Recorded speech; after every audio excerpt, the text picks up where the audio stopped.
Welcome back to the Michigan Sports Media Network, and we are live, as always, every Wednesday, 6 p.m. Eastern Standard Time. You can join us for hour or so, a little bit of sports talk. Of course, we have the Tigers, we have the Pistons, and we have the Lions today. The Red Wings, not too much to talk about. They're in the NHL dead season right now. So, with that being said, we are going to start this thing off, as always, with some Tigers talk.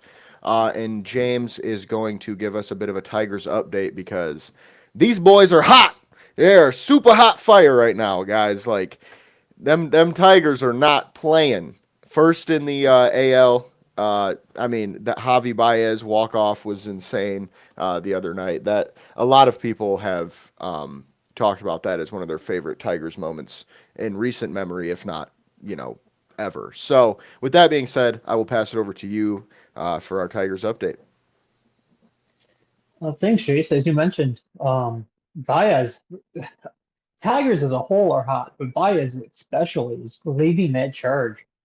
He is the team leader in batting average, and he had not only the game-winning home run last night, he had an additional home run in the sixth inning. Both of them were three-run shots. So just last game alone, he had two home runs, six RBIs, and a Tigers come from behind victory, 10-9 over the Boston Red Sox, who are by no means a slouch of a team themselves.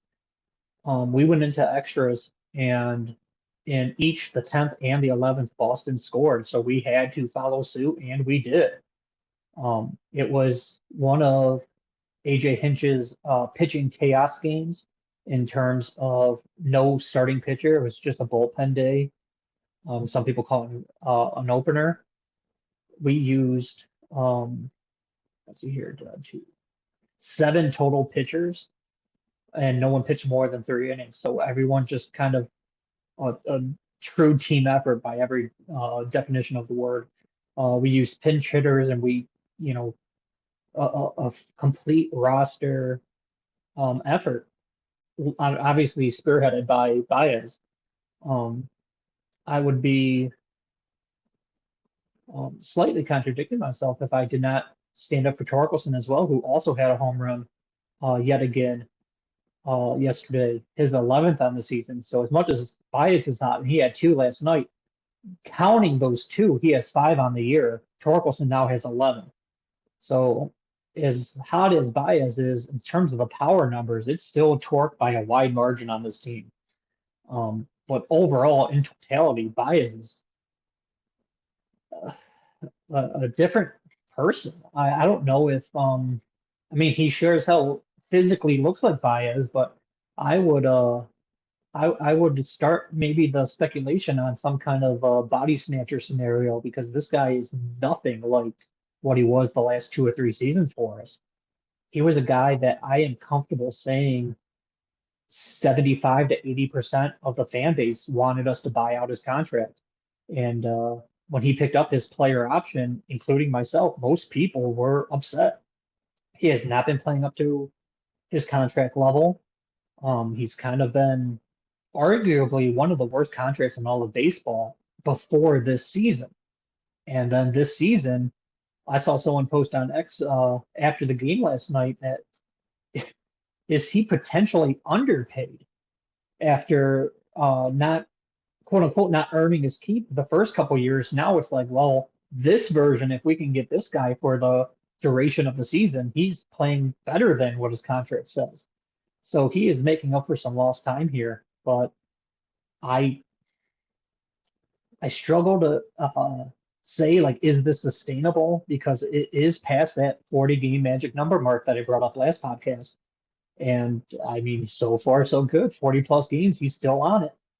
Um, I don't know if I need to tip my cap to the hitting coach or what exactly clicked. Maybe I do not know. Maybe he saw a sports psychologist or something because he's had ability, and that's why we gave him the contract we gave him. Like the guy is talented, he just wasn't consistent. And thankfully, for some reason, right now he is consistent.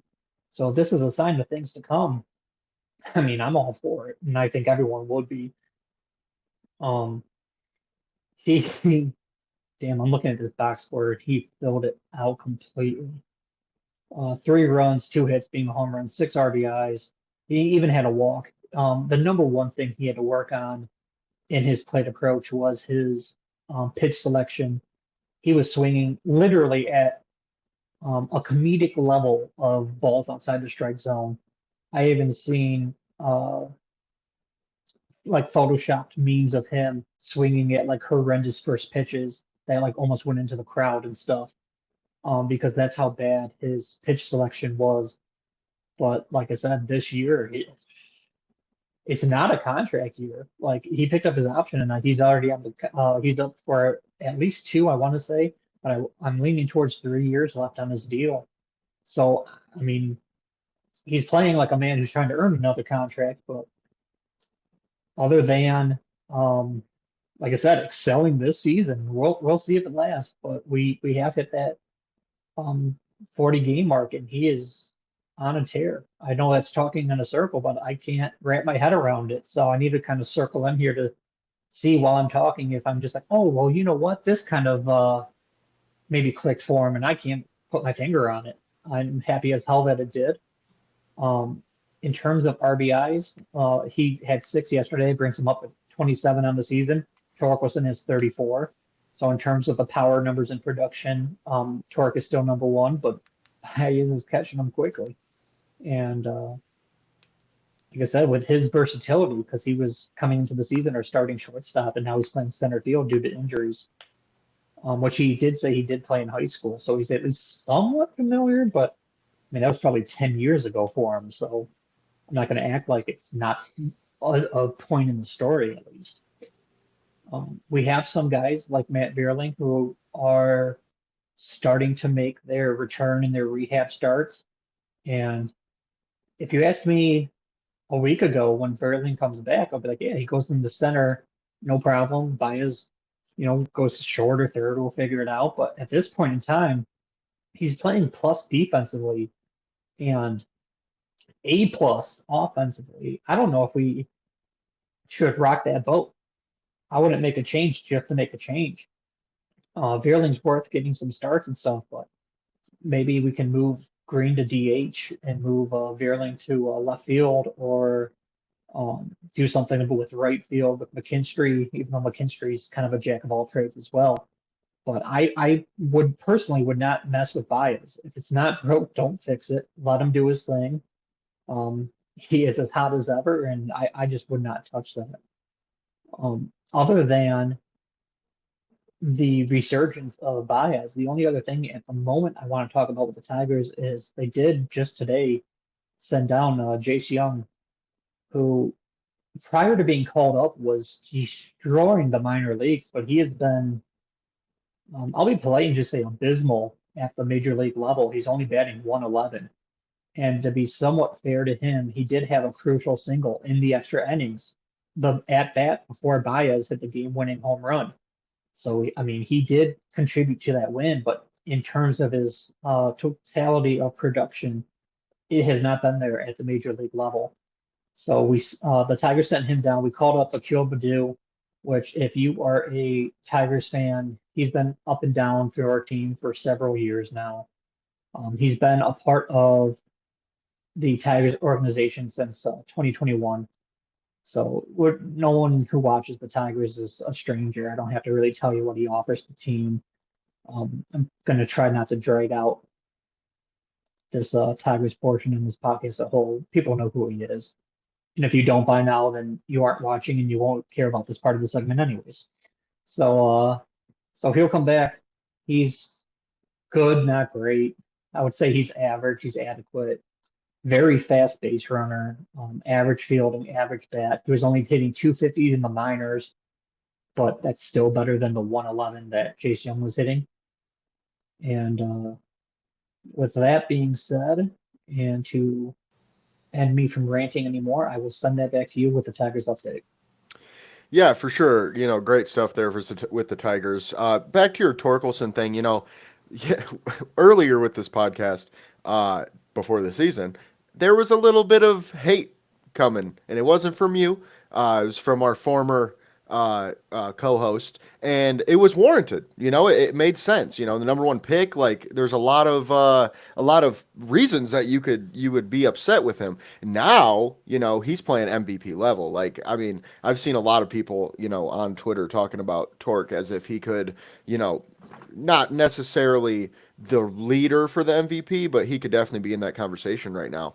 And with the bias stuff, obviously it's always great when you pay for a guy and then he outplays his contract. And obviously we had a little bit where he was underplaying it. So hopefully he can, keep on that trajectory, because if not, we might have, spent 1 year of that contract on nothing. So, at the end of the day, the Tigers are playing great. They're doing their thing. I am hoping to get to a game, man, because the last game I went to was rained out, and that was very unfortunate. And now the tickets are going up. So it's like, shit, all right, time to go now if you're going to go at all. But with that being said, if you want a Torkelson jersey, a Detroit Tigers hat, a shirt jersey, if you want something with Baez on it, whatever the case may be, Fanatics is your place, okay? They sponsor the show. They help us out. We will have a link in the description. If you click that link and you make a purchase, we will get a little percentage of that purchase. So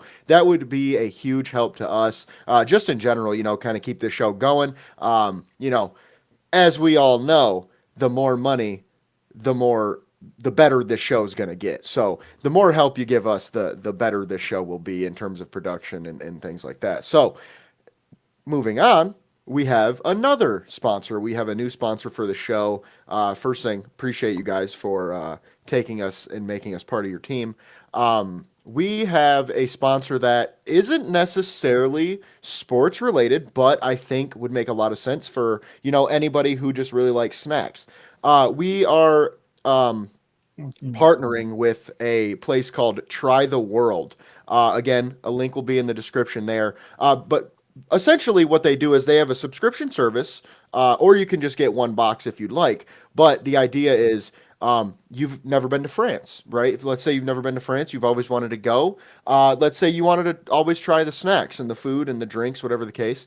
You go on Try the World, you pick a box. The size, differs or depends on the price. Or the price depends on the size. You pick a box, they will ship you snacks from anywhere in the world, hence the name Try the World. So, like I said before, link will be in the description on that one, and that could be a lot of fun. So, check them out. With that being said, we will move on now to the Detroit Pistons segment of the show, which isn't really going to be a Pistons segment as much as it is an NBA segment, because what the fuck? What the fuck, man? I'm sorry, but like, I thought the Luka trade was rigged before, and now I'm sitting here and it's like, all right, I see what happened. They said, "Hey, man, Nico, if you trade Luka to LA and save the NBA's ratings, what we'll do is we'll turn around and gift you the best prospect outside of Wembanyama that we've seen in a long, long time." So Nico got totally ripped apart, I guess is the best way to say it, all season since it happened, and now he gets to kind of have the last laugh, which, it's luck, buddy. You got lucky. Let's be real here. You were trying to make the playoffs, so let's think what would have happened if they made the playoffs. You know what I mean? They were getting definitely not Cooper Flag, I can tell you that much. But just an absolute insane way for this to go. Like, and a lot of people are like, this proves that the NBA is rigged. This proves that, and it's like, well, I don't know if it proves it. I think, if anything, we live in a simulation. All right, that's what I think it proves. It's like, what is going on here? We saw LeBron go to the Cavs when he's from Cleveland. We saw, or Akron, same difference. We saw Derrick Rose go to Chicago as a Chicago native. We saw Victor Wembanyama go to San Antonio right when they needed an infusion. Now, all I'm going to say is, fuck. Okay? As someone who talks shit about the Mavs decisions all season, I have to eat a little bit of crow simply because they got lucky, and that pisses me off. Okay, I'm gonna just leave it at that. All right. Now moving on to the next conversation point here for the Pistons. They did get some picks. And while it wasn't the number one pick, of course, because we are, not the worst team in the NBA again, um, they ended up with, let's see, shoot. Well, my page is not loading now. They did not get their first round pick because it was sent to Minnesota. So I think it's the 37th. Yeah, 37th pick is the first pick that the Pistons have in this draft, which I'll be honest is not great. Um, Not a lot you can do with that. The NBA is one of those situations where, like the NFL, second round pick is high value. It's good talent. You could get a starter at that pick. The NBA, not really. Like most of those second round picks don't even make the freaking roster at the end of the year. So that's really not going to help us too much. I mean, we've seen things happen with second round picks, but my assumption would be if we do end up picking there, he probably won't even play on the game day roster. He'll be on the G League throughout the season. So not really a help there. However, it gives us a little bit of something to work with. I mean, it's not a big, value piece or anything like that, but it's a high second at least. So maybe you could, throw that in a trade and try to make something happen. As we all know, the Pistons are, not too far away, but a decent amount away from winning a championship right now. So if I were them, I would probably just stick and pick unless they can, just use that in a trade to make the values a little bit better. Again, it's not a needle mover by any means whatsoever. So with that being said, let's talk about the rest of the NBA draft real quick because there's actually some pretty, I don't know if you want to say cool or wild things happening here. Let's just talk about the top five picks. Dallas, San Antonio, Philly, Charlotte, Utah. That's the top five. Who would have thought that the three worst teams in the NBA this year were going to pick 4, 5, and 6? Absolutely brutal for the fans of those teams. I mean, could you imagine if when the Lions went 0-16, if we picked like fourth? It'd be like, you did what? Like, what the fuck happened? And speaking of that, they're talking about an NFL lottery. I don't know who's talking about it if it matters, but the birds are chirping. That's all I know. Okay. Now we'll talk about that a little bit more later when we get to the NFL segment, but just wanted to put that in there for your brain because whoa Nelly, let's hold up. Okay, because I am not with that shit. All right. But if we do, I got an idea that you might like. So wait till later when we get to that. And then, to kind of wrap this up, the NBA segment of the show, San Antonio with the second overall pick. There's a lot of rumors that they're going to try to go get Giannis, which I think makes a lot of sense. I think he does fit well next to Victor Wembanyama because Victor Wembanyama can shoot, which kind of changes the dynamic there. I think I'd use Giannis as our like center type. Obviously, Victor's going to be he's going to be guarding the other team's center, but on offense, I mean, I would have Giannis as our like paint roamer. You use him and Victor in a lot of different ways, which I think would be really cool. And then you got De'Aaron Fox as well coming, as their point guard. So I think that team would be damn good. And with the second overall pick, I'm not so sure that Milwaukee is going to ask for a king's ransom, for Giannis. I think, the second overall pick, Devin Vassell, and, maybe another young player or two could probably get that trade done, unless obviously they get another better deal. But I don't know. Giannis, he's a great player. Don't get me wrong. He's a top 5 player in the NBA. We've had that conversation on here before. But at this point in his career, he can't shoot. He's 30, going to be 31 by the end of this year. I don't know if I'm giving up my future for him. Now, if you're the Spurs and you think he's the difference between the difference maker to get you a championship, I guess pull that trigger because that's not too bad. And then we also have, of course, Philly at 3.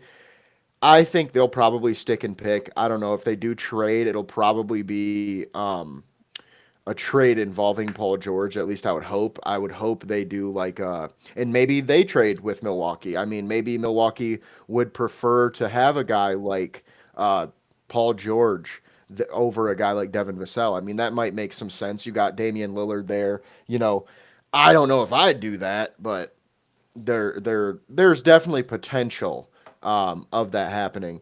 And then to kind of wrap this up, we have had a lot of rumors lately about um, Zion to Detroit, which, look, man, I don't hate it, okay? I think as long as we don't have to give up a lot for him, I'm totally fine. The trade thing that I saw the other day, though, was too much. It was like two first rounders, Tobias Harris, Jaden Ivey, and somebody else. That's too much, I think, for Zion, simply because, yeah, he could be a top 15 player in the NBA, but he doesn't play more than 50 games. Like, you can't rely on him to be your second option when he's not even on the fucking court. Okay, like that's where we're at right now. Is like this would be if we were playing 2K with injuries off, buddy. Oh, I'm making this happen. You know what I'm saying? It makes a lot of sense. It's a great fit, I think. Like he could play the power forward, the small forward, or the small ball center for us if we wanted him to. I mean, he's versatile. He can shoot.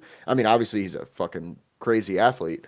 And at this point in his career, his weight hasn't really been an issue. I mean, he's when he plays, guys, he is up there. I don't know if I would say he's elite yet, but man, is he good. Okay. And him and Cade together would be, oh, the pick and rolls. Oh my God. And then the lobs. Oh shit. That would be pure cinema in Motor City. Okay. And I'm cool with that. But the injuries, you never know. Those are always a possibility there. Um, and then, with that being said, that's really all I got for the NBA today. James, if you have anything to add. Not necessarily. I've heard I want to say Giannis, not Giannis. Um, oh my gosh, I just had a whole brain fart. Center from New York. Oh, Carl Anthony Um, Towns. I'm sorry, it used to be New York. Um, no, I'm just seeing blue. Sorry, Pelicans. Jesus. Um, Zion? Zion. Yes. Oh. Wow. Like I said, I'm like, you were just talking about me. Old person moment. All right. I've seen Zion talk for literally like 2 years, linking him somehow to the Pistons.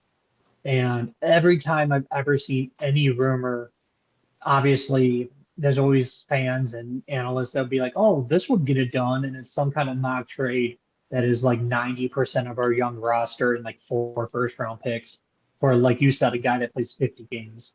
I just laugh at it. Like if he was a free agent or something, like yeah, I'd offer him a contract, stuff like that.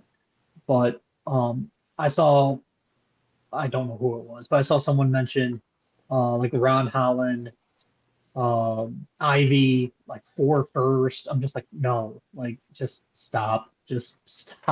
Even without the first, I wouldn't trade those two. I wouldn't trade Holland and Ivy alone for him straight up because the guy doesn't play. He's on the sidelines almost as often as he's on the court. But yeah, and then in terms of you know what, I'll talk about the lottery stuff when we talk NFL because that has been a hot button issue for me personally on X these last couple of days. So we can talk about that when we get onto that unit. So I'll send it back to you. Yeah, and you know, a lot of people too, the thing with Zion in the trade is in general with trades on Pistons Twitter, a lot of people seem to not realize you have to match salaries. I mean, maybe run it through a fucking trade generator before you post it on Twitter. That's all I'm saying, guys. Like, it's not that hard. Type NBA trade machine, click the fucking first one that pops up. It doesn't matter which one, they're all going to have the salary cap. Then you go, okay, let's add these players. Let's add these players. Does it work? Yes or no? Okay, because like you said, I've seen people say Jaden Ivey, Ron Holland, and four firsts. You can't even fucking do that. So that couldn't happen because he's getting $40 million a year, and those guys combined are getting like 15, 20, something like that. So just keep that in mind, guys, when you're doing all these trades and shit. Run them through a trade generator or a trade machine. It works way better that way. And then the last thing, speaking of trade machines, the last thing I wanted to talk about, I totally forgot, was Kevin Durant. Okay. Call me crazy. I think Denver should make the move. Okay. I think Denver should trade for Kevin Durant simply because I don't think it'll take that much because he's on a 1 year deal. Number one. Number two, I think Phoenix doesn't want to reset. They want to retool, right? And I think trading Kevin Durant for two, maybe three starter level players would be a big help for Phoenix. Now, what starter level players are we talking about? Mainly Aaron Gordon and MPJ. Okay, because I feel like MPJ would be a good Michael Porter Jr. If you don't know who I'm talking about, I feel like you should. But MPJ is a good shooter. He's a good offensive talent. He's a solid scorer. Obviously, he's up and down.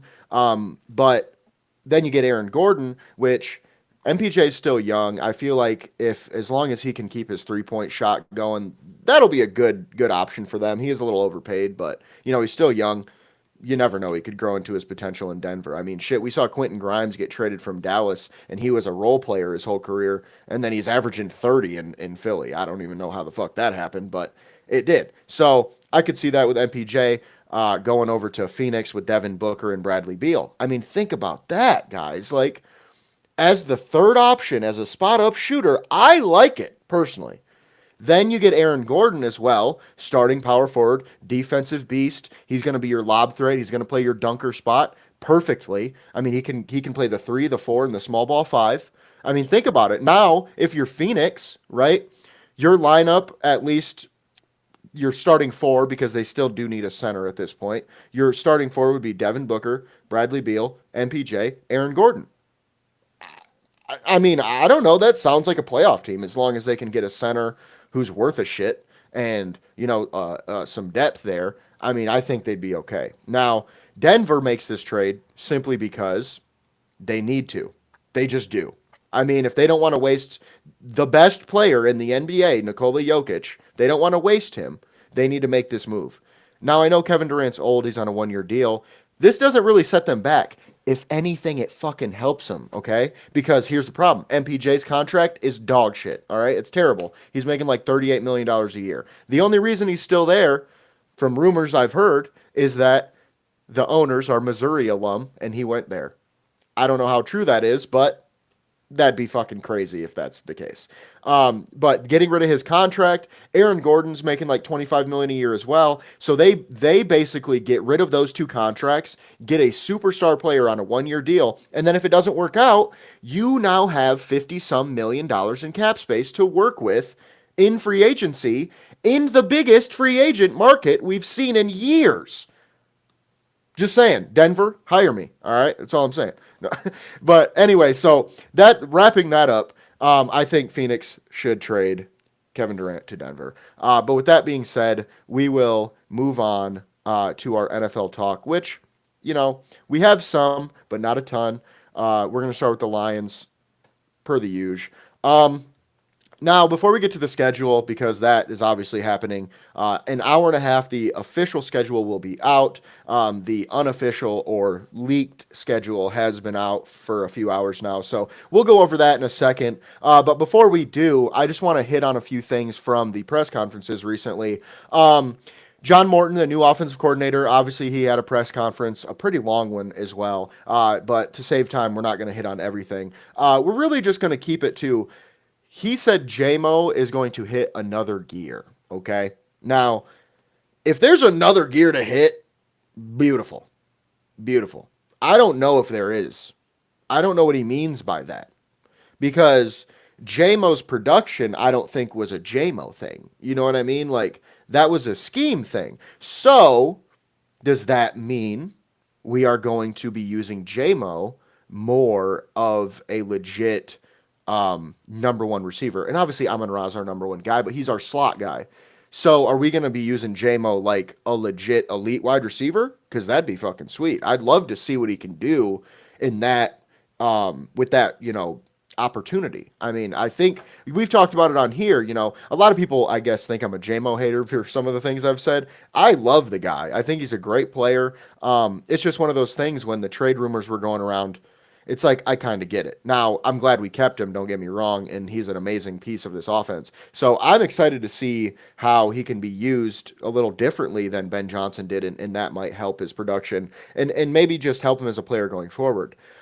He also mentioned that the offense will be a lot of the same. I mean, why change it? You know, he was here with Ben, and it just makes a lot of sense. Keep pretty much everything the same. Obviously, he's going to inject his own little juice into it, but it's going to be pretty similar to what we saw last year, which is honestly a breath of fresh air for me because the last thing you want is some guy. I mean, you mentioned it before. Why, if it ain't broke, don't fix it. You know what I mean? Why bring something new in when what we had last year was an elite offense? And then our new tight ends coach said he's bringing a new style of grit to Detroit.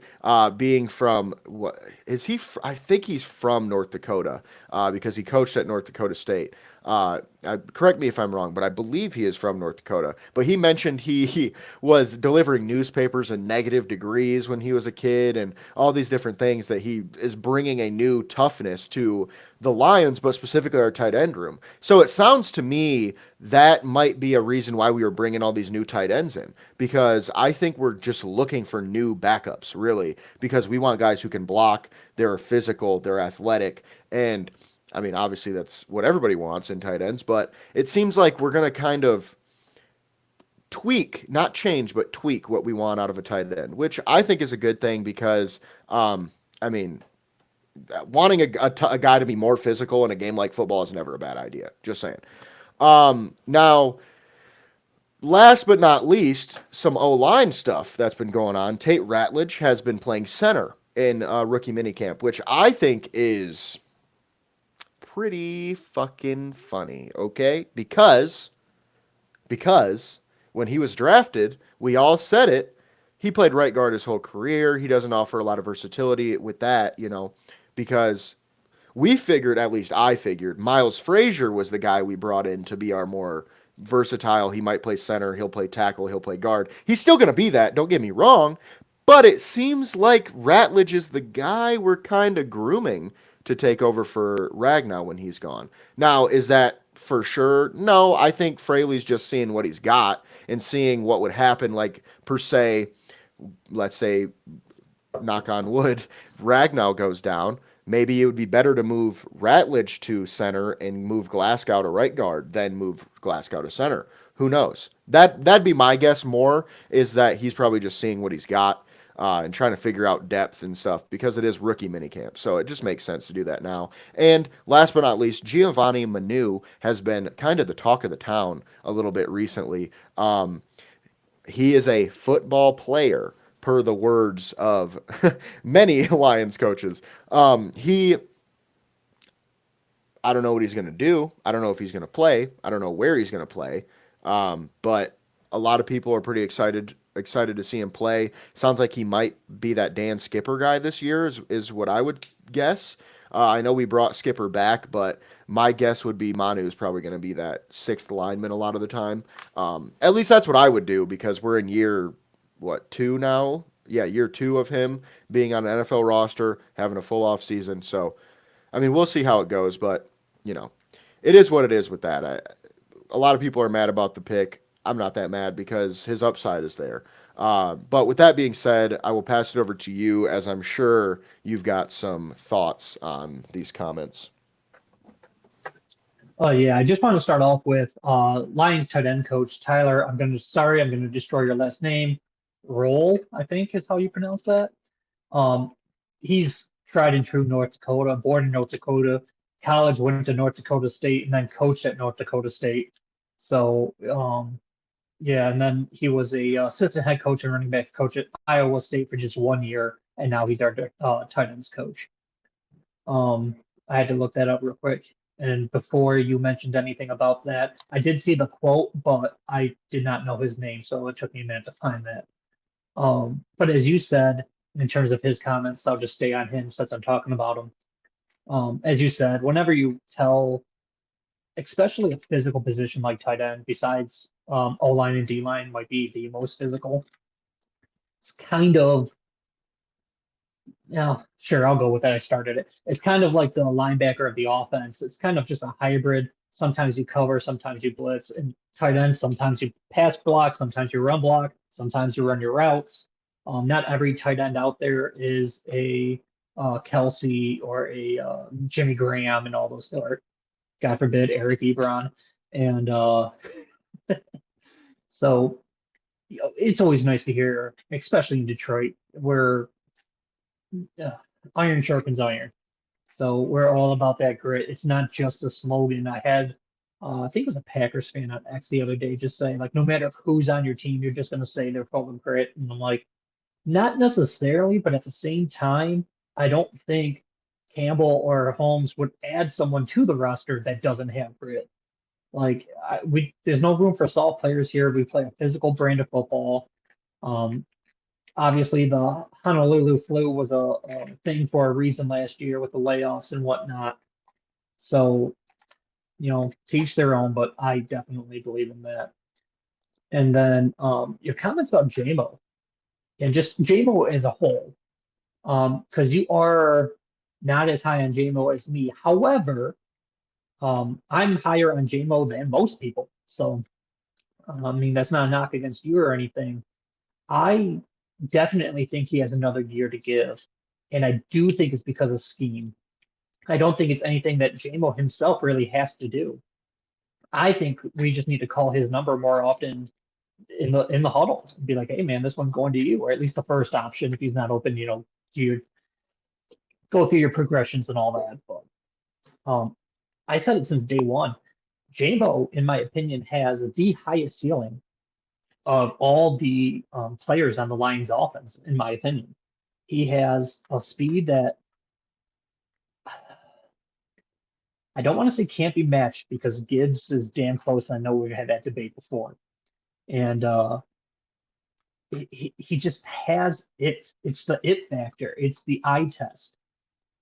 It's the versatility between the end arounds plus it doesn't even have to be the bombs. Like everyone loves and everyone always, when you think of JMO, probably thinks of some of the Hail Marys and some of the big plays. But he can easily take just a 5 yard slant of distance.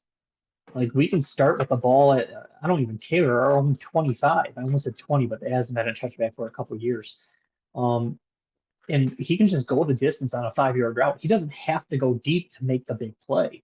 He can just make people miss and just do his thing. And I think his ceiling, and I know I'm going to fluster some people with this. Uh, I think his ceiling is I won't say significantly higher, but I will say, in my opinion, is higher than St. Brown's. They are different types of receivers. They like, don't get me wrong, St. Brown's better for all intents and purposes. But um, something I don't know if I brought it up on any of the podcasts yet, but something I bring up with my coworkers all the time is the oh shit factor. I want players that have a defensive coordinator, since we're talking offense, a defensive coordinator saying, oh shit, blank is coming to town. What are we going to do to stop him? St. Brown's a beast, as we all know. He can do anything you ask.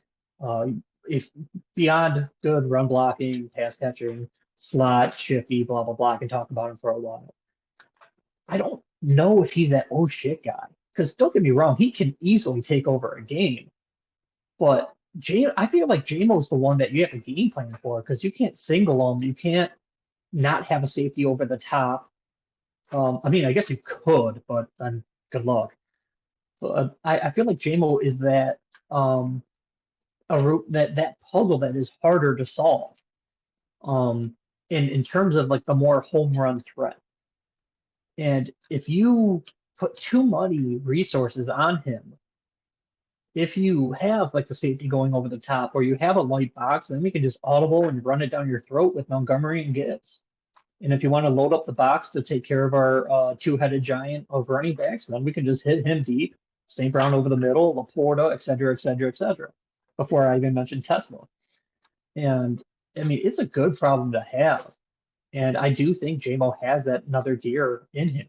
Um, with that, I will shift my point onto Morton, our new offensive coordinator, because like you said, and like you said, if it's not broke, don't fix it. We have an elite offense. Um, Obviously, some things are going to change. He's like the language, the audible calls, all that's going to change. I saw someone complaining that if we don't change the playbook completely, then when we play the Bears, Ben Johnson's going to know what we're doing. Um, I feel like they're going to change it enough for that. And if they don't, to be honest, I don't think the Bears defense has enough pieces to compete with us. I think their offense does. I think it could be a high scoring game, but I don't think their defense can compete with us, at least as is. Um, so yeah, I don't have too much of a problem with what he said with that, but I did see some critics on that. Um, and then in terms of Rutledge at center, that is surprising to me, and I don't per se know what to make of it, to be honest. He, in my opinion, is just a plug and play right guard. I'm not gonna think overthink it and put too much stock into it because, like you said, it's just a rookie mini camp. This isn't even like regular training camp. The vets aren't there. So you're not going to have like Ragnall's not even there, obviously, because it's rookie mini camp. So we'll see what happens. Maybe he's just getting his feet wet in case Ragnow goes down. As you mentioned, he hasn't been dealing with that toe injury for quite some time.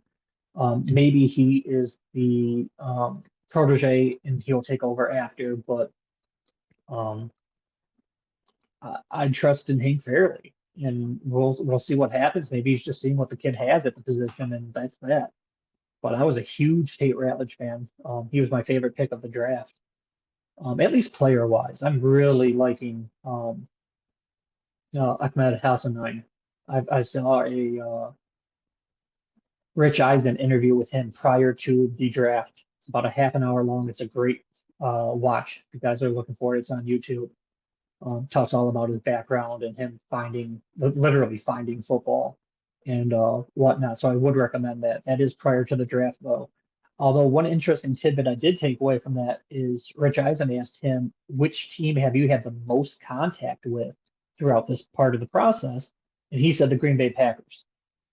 So, I mean, we took him in the sixth, though Green Bay had several chances to take him and they didn't. So hopefully, I don't know if it's going to be quite like the St. Brown chip on your shoulder, but hopefully he gives us a little extra in those games. But he reminds me so much of the other guy you mentioned with Giovanni Manu. They're just pure raw talent, and I didn't personally mind the Manu pick. Once again, we traded up for Manu, just like we traded up for what was that Ratledge again? Up for Tesla. We took Manu in the third, and we traded up to get this like I've called him in the past, a remarkable ball of clay. I don't know where he's going to play on the line. I think he's a guard personally, but he played left tackle in his limited time at BC. So maybe he's being groomed for Decker's replacement eventually, or maybe he'll kick into guard and then kick back out. I don't know what the plan is, but there's a lot smarter people on this than me, and they will figure it out. I don't have to figure it out, so I don't got to worry about that.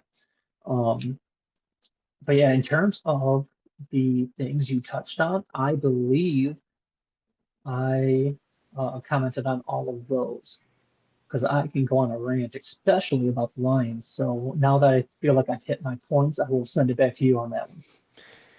Yeah, and the only things I really will say about that is first of all, I don't disagree with you that JMO does have a higher ceiling than Amon Ra does, but I will disagree with you because I think Amon Ra is the oh shit guy.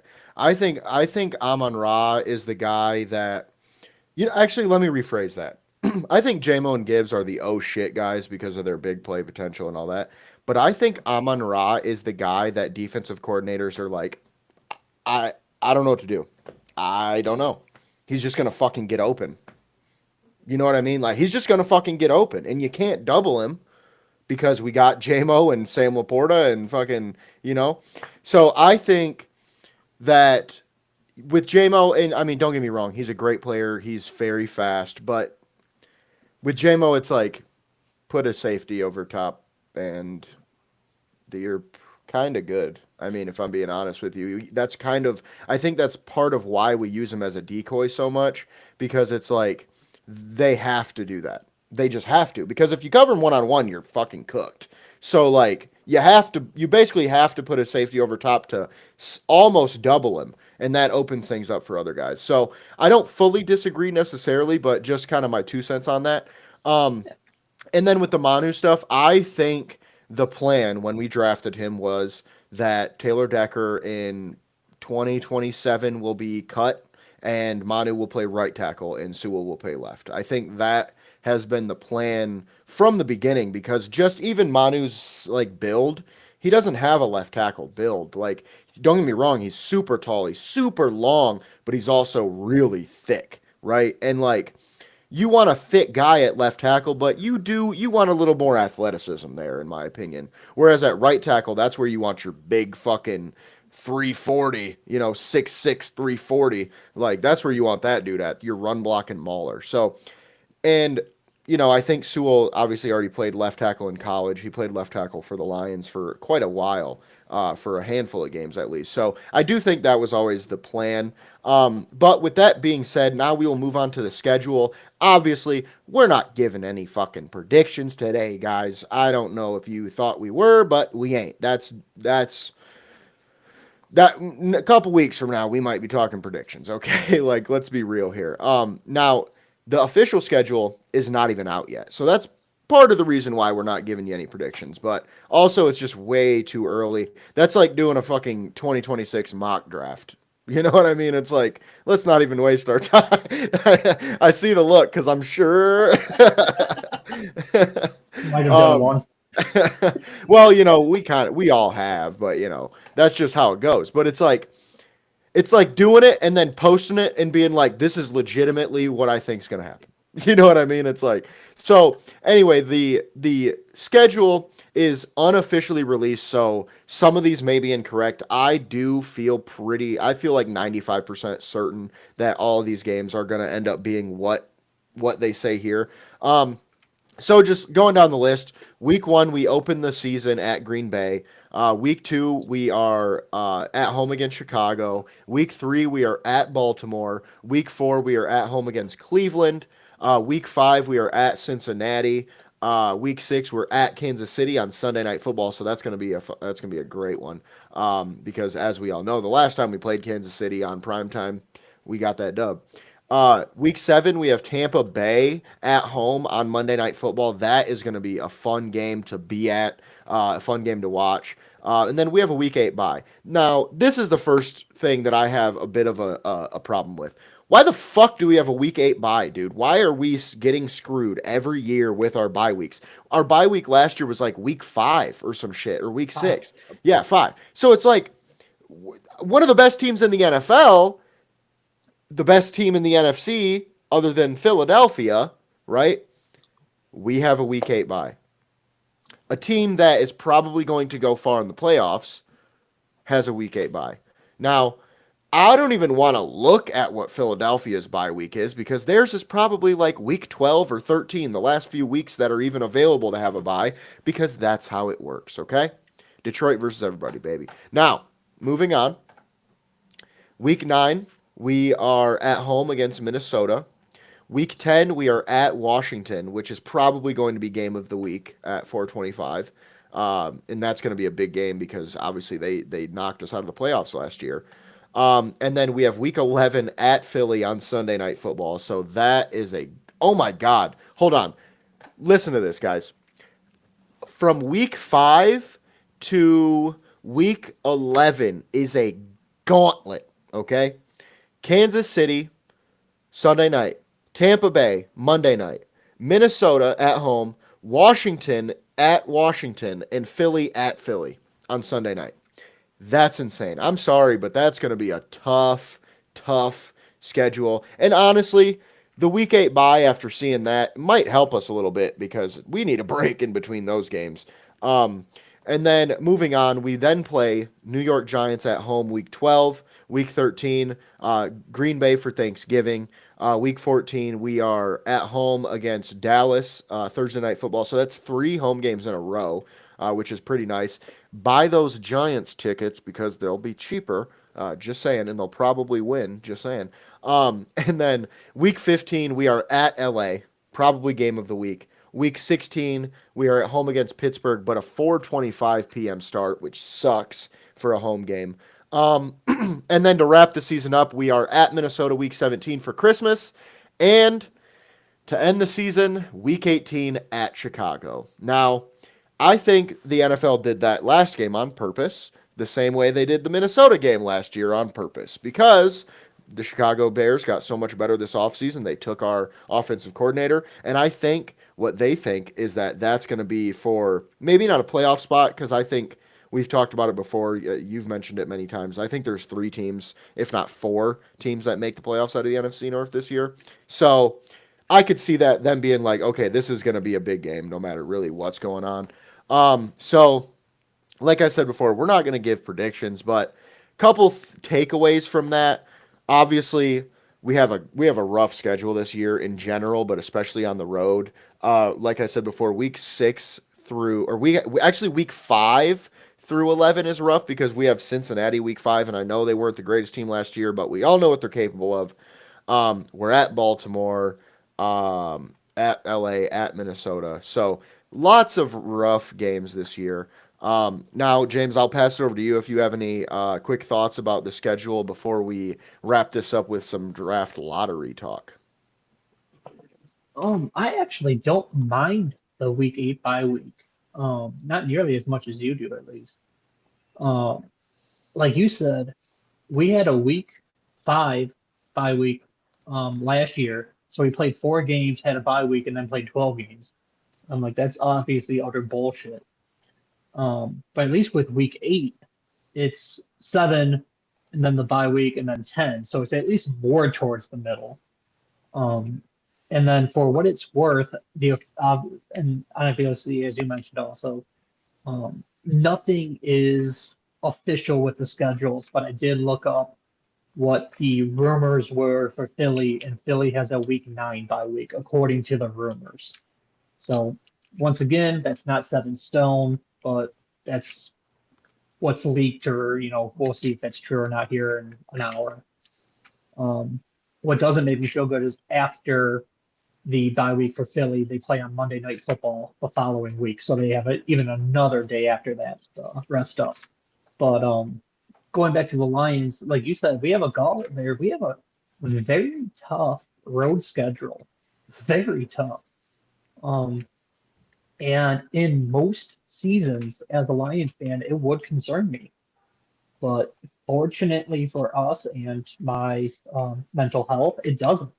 We are a good ass team, injured or not, and those are also good ass teams. But let's see what happens. Like, I'm not afraid of the Chiefs. I'm not afraid of the Commanders, who I've been praising all off season. Not only did you beat us, I mean, we were hurt pretty bad, but we got to the playoffs injured, and you beat us fair and square in that playoff game. And they added quite a bit to their all season. I like their all season a hell of a lot, to be honest. And that's going to be a tough one. But I mean, bring it on. We'll see who's better on that particular day. I was going to say that Sunday, but I don't know when we play them. That might be a flex game, or I don't know the primetime games or whatnot yet. That I one is did see Sunday that. at 4:30. What week is that? Week 10. Okay, I'm like, if it's after week 8, I think after week 8 is when they can flex, but we'll see. That's in 4 or 5 months from now, so I'm not worried about that right now. But I mean, it's a matchup I look forward to. On one hand, it could be storyline wise, revenge for the playoff game, or could be confirmation. We don't know who may or may not get hurt between now and then, so I don't want to go too in depth with it. But I mean, that's going to be a game that's circled on the calendar, I feel like, for most Lions fans. And then the only other thing with the schedule that I wanted to touch on is I wanted to get your thoughts on the Lions playing on Christmas Day. This is the first year since '99 that we are playing on Thanksgiving and Christmas in the same year. Yeah, I mean, personally, look, okay, I might get a lot of hate for what I'm about to say. They make millions of dollars I mean, I don't really care that they aren't home on Christmas one time. Like, I just don't give a fuck, honestly. Like, it doesn't bother me at all. As a viewer, I like it because, like, one of my favorite memories as a kid was Christmas Eve. So not Christmas Day, but Christmas Eve. We were at my stepdad's family's house, opening presents and stuff, and the Lions were playing on Sunday night. It was a beautiful time. They won the game. It was one of my favorite memories as a Lions fan. So on Christmas Day, I could see the same thing happen for a lot of other kids that are Lions fans right now. Obviously we play Minnesota, so it's going to be a big game. Just divisionally, it's going to be a big game for the conference, but it's also going to be a big game because it's on Christmas. So, and also the NBA, I mean, they've played on Christmas forever, so I don't feel that bad. The people I do feel a little bad for, but not a lot, is like the beat writers and the reporters and all those people that have to travel to that game because they're not just going to be gone on Christmas Day. They're probably going to be gone on Christmas Eve and the day after Christmas simply because I don't even want to know how hard it would be to fly on Christmas Day. And it's a night game. I no, we have the 4:30, so it's possible they could do it, but I just don't see that happening. Now I kind of get it, but again, like I said, for the players, it doesn't really bother me that much. I mean, it sucks to miss Christmas with your family, but there's people who make $14 an hour that are missing Christmas every single year. So but I just don't want to hear it. Is pretty much all I got to say. And this is coming from somebody who works at a school, okay? I get 2 weeks off for Christmas. I get 2 weeks off for spring break. Or no, a week and a half. I get a week off for fucking this. I get summer off. So it's like, I'm not one to talk, but speaking from a place of privilege, I can say, suck it up. With that said, what are your thoughts on the Christmas day? I share a lot of the same thoughts you do. I had several tweets slash posts that I typed out that I said, you know what, it's just going to get nothing but hate, and I don't want the headache, so I just deleted them instead of hitting send. As I've talked about a few times on X, it feels like it was many moons ago, but 10-ish years ago, I used to be a police officer and working 12-hour shifts on Thanksgiving, working 12-hour shifts on Christmas.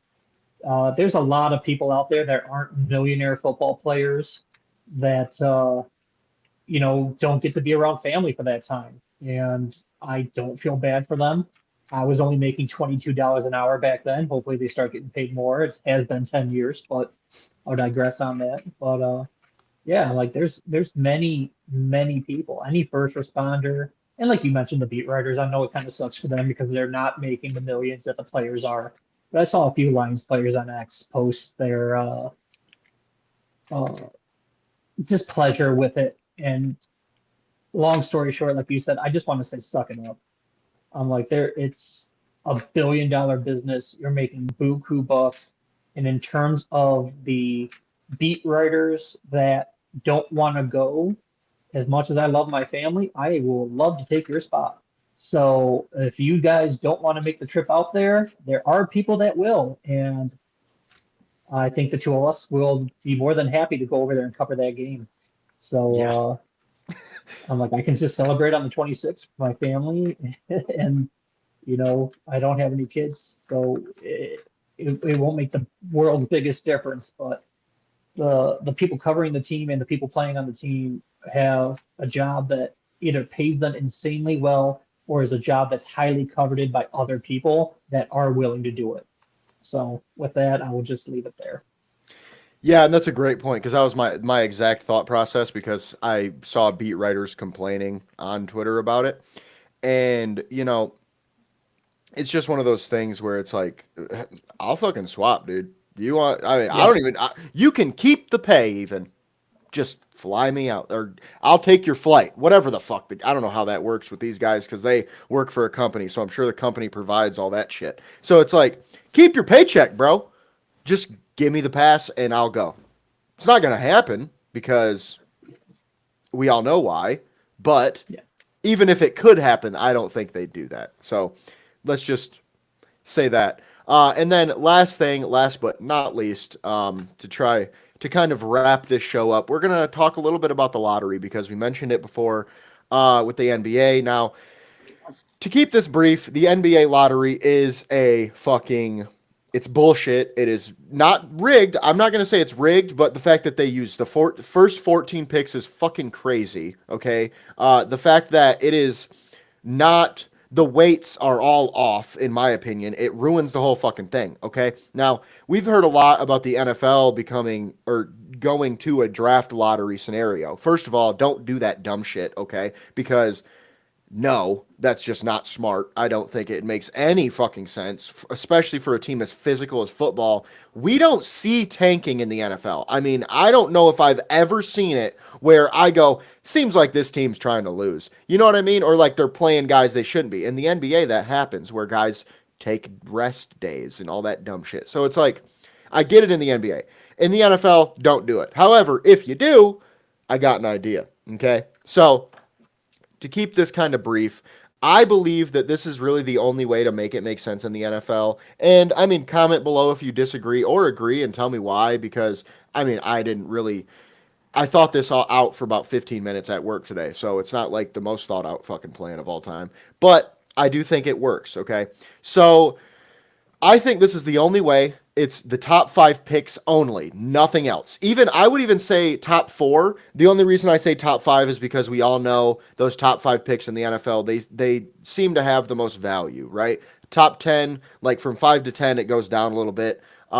So what I would do is every team has 20% chance to get the first overall pick. Okay, but then you choose the weight based on differential on top of it. So like each win more than the worst team is worth -1% on your odds, right? And then that just rolls over to the top team or whatever the case. Or it depending on how the discrepancy works out, it'll roll over to the next team. So, for example, let's say the top team's records are, the worst 2 teams both have 3 wins. The third team has 4 wins. The fourth team has 5, and the fifth team has 6. Just to kind of make it easy, right? So, going from fifth pick to first pick in terms of odds, the fifth pick, right? They would have a 17% chance to get the number 1 pick because they won 3 more games than the worst teams. So they would be at -3% or 17% overall odds to get the first pick. The fourth team that has 5 wins would be at 18% because they're 2 wins over the worst teams. And then the third team with 4 wins would be at 19% because they're only 1 point over. And then the first 2 teams would be sitting both at 23%. I personally believe that's the only way to do it because that way the worst team still has the best odds, right? But there's still some drama there because there's definitely potential that the fifth team could move up to the first spot. Now, would I love it if a 6 win team got the first overall pick over 2 3 win teams? No. And that's why I'm saying don't do this. Don't even do my idea because even that's fucking stupid, okay? It was the best thing I could think of, and it's still fucking stupid. It doesn't make any goddamn sense, all right?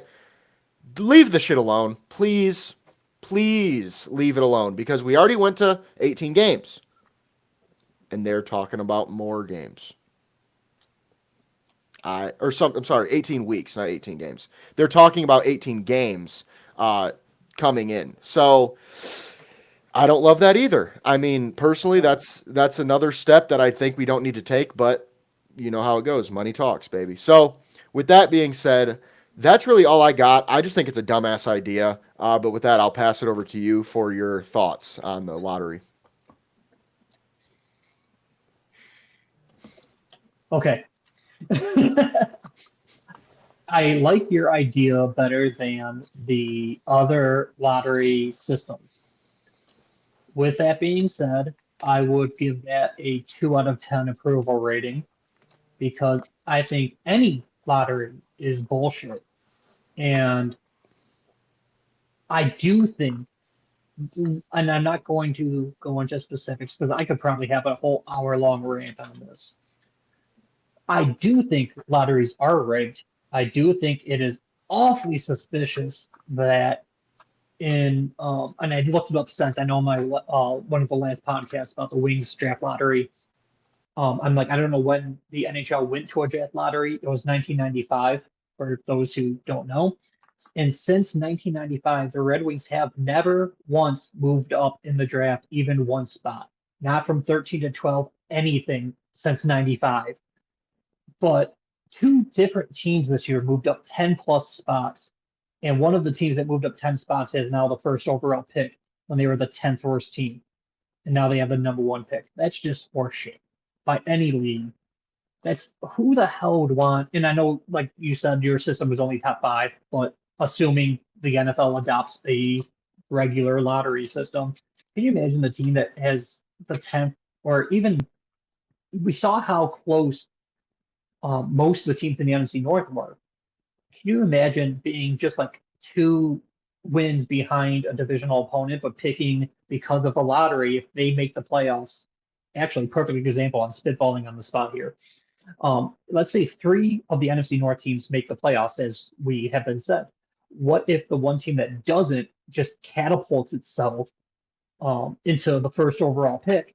And even though they were only one or two games behind the rest of the division, now they have a pick that's 18 or so spots better because they won the lottery and not and the playoff teams are obviously not eligible for the lottery. So all of a sudden, a team that was just a hair worse than the rest of the division now has a significant advantage, not only with the first round pick, but every single round they'll have 18-ish spots with better picks for all seven rounds. And then in terms of lotteries in general, I want to give you a stat by Warren Sharp, who posted this. Most watched sports leagues average U.S. viewers per game. NFL, 9.2 million per game average viewers. The next highest is NBA at 711,000. Then NHL at 400,000, and then Major League Baseball at 380,000. So the average NFL game has 8 million more viewers than any other sports league, and you want the NFL to copy their model? If it was up to me, which it's clearly not, I would abolish all draft lotteries in all sports because not only, I mean, some of the ratings is obviously because football is, in my opinion, just a better sport, but the NFL has the model. It has what's working for it. And people are just, and I know it's about the money, but instead of milking the one cash cow that's the NFL, how about we try to raise up these other sports? And I just find it absolutely blasphemous that now it's the NFL as the only league that does not have a draft lottery. It should be, I don't think any team should have, or any league should have a lottery. And for what it's worth, because it has been a hot button topic, at least like I said on my X, people have been talking about it for a while, even national writers and stuff. I did post a poll question on my X. Feel free to go and vote on it. I made it a 7 day long uh, poll so that way I can get a large quantity of people, not just someone who might happen to be on my page just right now. There is 37 votes, and it is 92% no, the NFL should not have a draft lottery, and 8% yes. So the people that want it is vast minority. So with that being said, before I go on a longer rant than I already have, I'm just going to end it there. No one wants this. I don't want this. Stop it.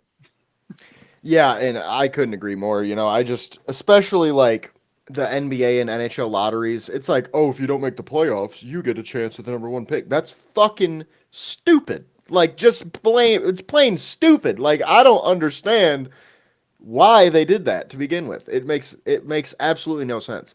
Now, real quick, I just thought of this, and this I think would even work better than what I thought originally. It's only the top three picks, right? It's weighted the same, so every win is -1% compared to the worst team, but then the rest of your picks just stay the same. Like it's only those first three picks. Like let's say you have the first pick, like originally, you would still have pick 32 or 33. Sorry. I think that's the best way to do it, and the only way to do it, especially in the NFL.